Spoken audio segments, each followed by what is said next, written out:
Bienvenue à tous dans cette vidéo, voyons voir comment sortir le pervers narcissique de sa tête après tout blocage. Cette vidéo vous est présentée par la chaîne Questions-Réponses. Merci à Phoenix, Mélissa Sarah, Céline Pacoré et moi, de nous partager leur point de vue sur cette question. C'est parti pour la première réponse de Phoenix. Quel est le sens de votre question? Toute relation qui comporte un attachement et donc de elle émotionnelle est difficile à rompre à la base sauf pour les gens et n'ayant que peu d'affect et donc pouvant passer d'une personne à l'autre sans sourciller, ce que j'y appelle le consommable jetable qui malheureusement prédomine dans notre société. Les humains en viennent à considérer les autres humains comme des choses, des objets interchangeables à souhait. Vous avez vécu une relation et vous vous êtes attaché à la personne? Comment voulez-vous en 2 secondes effacer cela? Vous n'avez pas un bouton on et un bouton off dans la logique et de ce fait ces personnes a fait partie de votre vie et vous avez intégré. Vous vous êtes impliqué et y êtes investi. Ces personnes a également fait en sorte d'être votre centre, votre priorité et vous n'étiez peut-être et sûrement pas la sienne. Vous avez cru en ces personnes, en cette relation avec tout ce que cela implique, alors vous n'allez pas par un coup de baguette magique la sortir de votre périmètre même si vous l'aimeriez et même si vous avez la sensation qu'elle en est capable. Non, vous avez des émotions et vous êtes donc humain. Et il vous faut cheminer sur l'étape du deuil et tout ce que cela implique et même si vous devez le faire seul. Puisque bien souvent la rupture est abrupte que vous l'ayez décidé ou non car elle n'a aucune résonance normale lorsque la relation est toxique. Vous devez juste appréhender chaque phase que vous allez traverser, les accepter et les laisser passer. Voir la réalité et donc faire le deuil de ce que cela aurait pu être car cela ne l'a pas été et ne l'est pas. Accepter de vous pardonner à vous-même et de vous tourner vers vous car vous êtes votre priorité. Ne pas vous focaliser encore sur l'autre mais voir les choses et les accepter telles qu'elles sont et qu'elles ont été même si votre perception était biaisée car vous étiez dedans. C'est douloureux et très difficile mais il vous faut déterminer votre blocage et surtout être indulgent, avec vous-même car on ne ressort pas indemne d'une relation toxique. Pardonnez-vous à vous-même et prenez en compte que vous avez joué un rôle ici même si vous auriez aimé autre chose et une autre issue. C'est un processus de deuil de tout et d'acceptation et d'introspection. La haine et la colère vous allez la ressentir cependant à mon sens les nourrir ne fait que maintenir encore la relation. J'y ai choisi de ne pas haïr et de rester dans l'amour alors pas l'amour de lui attention mais dans le fait de ne pas me laisser noircir.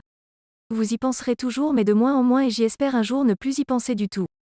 Ça vous marque seulement vous seul, pouvez décider de votre voie et de ce que vous voulez. L'indifférence est difficile à atteindre mais finalement elle doit être le but car elle ne nourrit plus rien. Il y a eu de bons moments et vous les avez vécus ainsi, il y en a eu des terribles et vous les avez vécus ainsi. Rien ne sert d'occulter cela. Cependant rien n'était épanouissant sinon la relation aurait abouti à autre chose. Acceptez-le et laissez les émotions passer. Ne les rejetez pas car vous avez le droit de les ressentir selon les journées, selon votre état. On n'efface pas une personne en décidant de l'effacer alors acceptez cela. Pensez à tout ce que vous avez vécu qui vous a éteint et éloigné de vous-même car vous êtes important, Ne doutez plus de vous ni de vos perceptions. Vous n'oublierez pas mais vous vivrez avec et vous en ressortirez différent, Il faut accepter cela. Le temps, laissez le temps agir en prenant en compte cela. Je me refuse à être dans la haine et la colère même si elle me traverse car ça ne fait que nourrir et pour accepter il faut laisser passer. Acceptez donc tous vos états, acceptez l'autre tel qu'il est, c'est-à-dire vide même si vous l'auriez aimé plein. C'est terrible je sais mais il faut accepter pour avancer pas des autres alternatives et donc affronter tout. Vous en pensez quoi? On va continuer avec la réponse de Mélissa Sarah. Trust the process. Oublier une relation qui a compté, c'est comme devoir oublier une partie de soi. Quelque chose en nous et en cette personne nous a fait nous rapprocher et a tissé des liens très forts. Il y a non seulement le deuil de ce que la relation était mais aussi du potentiel qu'elle laissait entrevoir, un futur ensemble, ainsi que l'âme de l'autre.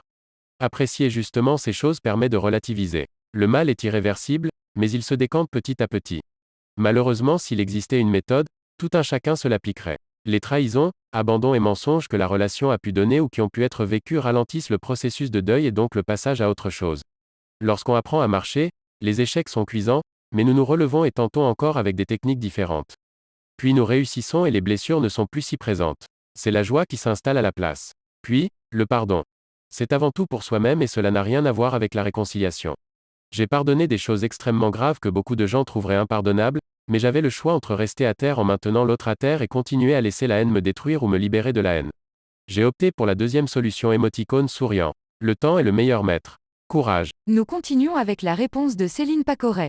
CESR faux, vous n'aviez qu'une seule solution, fuir. Car même si vous aviez changé, il aurait fini par vous en demander encore et encore. Son but étant de faire tomber votre estime de vous au plus bas, vous faire sentir comme une moins que rien et sombrer dans la dépression. Donc n'hésitez pas une seconde, si vous êtes face à un PN, il faut vous en aller. La réponse suivante est de qui? Moi. Je vais te révéler un truc en même temps qu'il émerge dans ma tête. Non, non, non, ce n'est pas, exactement, la bonne question et c'est pour cela que tu n'y parviens pas.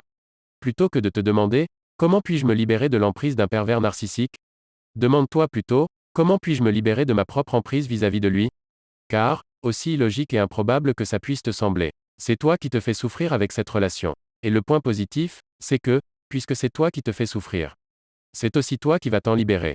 Qu'est-ce qui fait que tu autorises cette personne en particulier à te faire souffrir?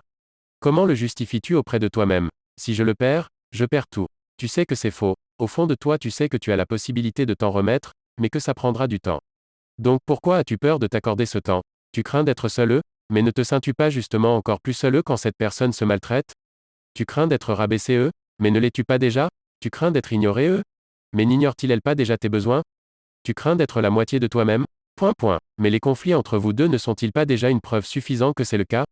Je ne suis rien sans lui? Alors qu'étais-tu avant lui, et qu'es-tu maintenant? Est-ce que tu t'aimes dans la situation actuelle? Si c'est le cas, pourquoi poser cette question? Quand elle jouait avec moi, je crois que le plus humiliant pour moi, c'était justement le fait que je la laisse faire. Et le jour où j'ai dit, ok, en fait tu as raison, on arrête, laisse tomber. Quel soulagement. Enfin j'avais pris la bonne décision. Des années plus tard, je ne pense à elle que pour écrire à quel point cette relation était pathétique. Et non, elle ne me manque pas émoticône souriant. D'ailleurs, quand elle a tenté de revenir dans ma vie, je lui ai dit clairement que ça ne m'intéressait pas. Et sincèrement, qu'est-ce que ça fait du bien? Tu penses que tu ne mérites pas de t'épanouir? C'est ballot. Je plains d'avance l'avenir de tes futurs enfants dans ce cas, car un enfant s'inspire de ses parents. Donc les tiens t'observeront, et peut-être pire, te copieront. Voici la règle. Ce que tu ne veux pas pour tes enfants, pourquoi l'accepterais-tu pour toi? C'est la fin de la vidéo, merci d'être resté jusqu'à la fin.